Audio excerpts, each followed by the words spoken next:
بسم اللہ الرحمن الرحیم۔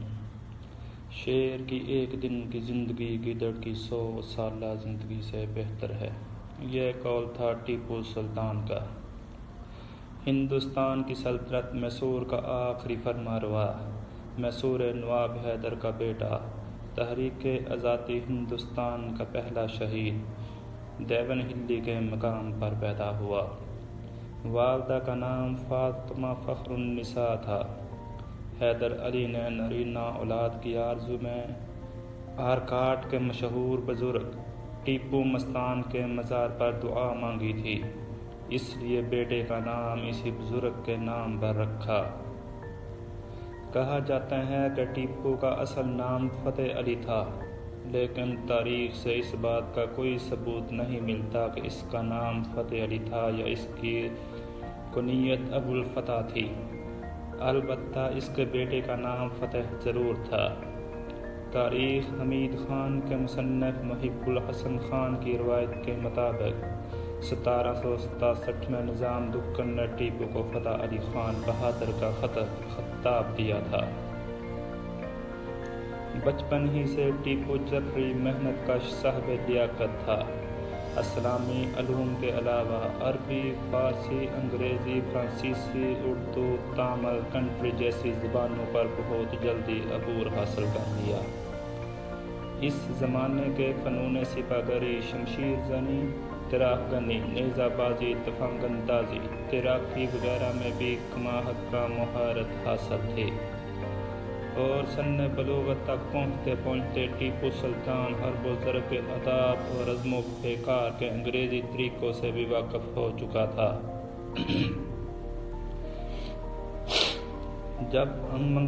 جب انگریزوں نے منگلور پر قبضہ کر لیا تو ٹیپو سلطان کو ان کے مقابلے کے لیے بھیجا گیا۔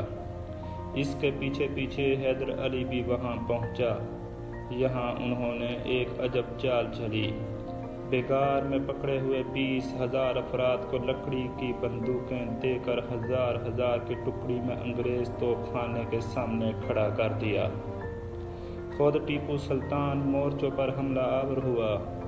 اس محاذ پر فتح یابی کے بعد حیدر علی مدارس کی طرف روانہ ہو گیا۔ 4 اپریل 1769 کو حکومت مدارس کو صلح نامہ لکھنے پر مجبور کر دیا۔ اس سے دیسی ریاستوں میں کمپنی کا وقار گر گیا اور انہوں نے خود کو مضبوط اور مستحکم محسوس کیا۔ حیدر علی انگریزوں سے نمٹ کر واپس آیا تو مرہٹہ فوجیں ترمبک راؤ کی قیادت میں میسور کے دروازوں پر دستک دے رہی تھی۔ ساگنو اور کڑپہ کے سردار بھی ان کے ساتھ تھے۔ اس مرحلے پر ٹیپو سلطان کو حکم ملا کہ وہ مرہٹوں کے رسد کو تباہ کر دے۔ چنانچہ اس نے مرہٹوں کے عقب میں موجود تمام کنوؤں اور تالابوں میں زہر ڈلوا دیا، کھیت روند ڈالے۔ اب حیدر علی نے مرہٹوں کے عقب پر چھاپا مارا۔ مرہٹوں کو اس کا علم ہو گیا اور انہوں نے پلٹ کر جنگ شروع کر دی۔ مشیروں کی رائے کے خلاف حیدر علی سرنگا پٹم کی طرف فرار ہو گیا۔ اس افراتفری میں ٹیپو اپنے باپ سے جدا ہو گیا، جس سے مرہٹوں نے فائدہ اٹھایا اور ٹیپو کی گرفتاری کا اعلان کر دیا۔ جب حقیقت اس کے برعکس تھی تو ٹیپو 2 دن جانساروں کے ساتھ بیس بدل کر سرنگا پٹم پہنچ گیا۔ دونوں باپ بیٹا 1 ماہ تک وہاں محصور رہے۔ ترمبک راؤ 33ویں دن محاصرے سے تنگ آ گیا اور وہاں سے اٹھ کر تنجاور کی طرف چلا گیا۔ 1772 میں مرہٹوں کے پیشوا مادھو راؤ کی وفات کے بعد دربار پونا کے اندرونی کشمکش سے فائدہ اٹھاتے ہوئے حیدر علی نے دریائے تنگ بتر اور کرشنا کے درمیانی علاقے مرہٹوں سے چھین لیے۔ ان میں اکثر مہمات میں ٹیپو بھی شریک رہا۔ 1780 میں انگریزوں سے دوبارہ جنگ چھڑ گئی۔ حیدر علی اور ٹیپو سلطان 90,000 فوج کے ساتھ کرناٹک پہنچے۔ انگریز سپہ سالار ہیکٹر مزد کانجی ورم پہنچ کر کرنل بیل کا انتظار کر رہا تھا، جو سامان و رسد اسلحہ کے ساتھ گنتورے سے آ رہا تھا۔ ٹیپو سلطان کو بیلی پر حملہ کرنے کے لیے بھیجا گیا۔ سلطان نے بیلی کو کانجی ورم سے 15 میل پرے بری طرح شکست دے کر قید کر لیا۔ بیلی کی شکست کے بعد اعتراف کیا گیا کہ یہ شدید ترین ضرب تھی جو ہندوستان میں انگریزی قوت پر لگی۔ عقب سے خبر ملی کہ انگریزی فوجیں ساحل مالابار پہنچ رہی ہیں، چنانچہ سلطان فوراً پلٹا اور کار لگا کر محاصرہ کر لیا۔ انگریز اس کے پہنچنے سے پہلے ہی پال گھاٹ خالی کر کے یونانی پہنچے۔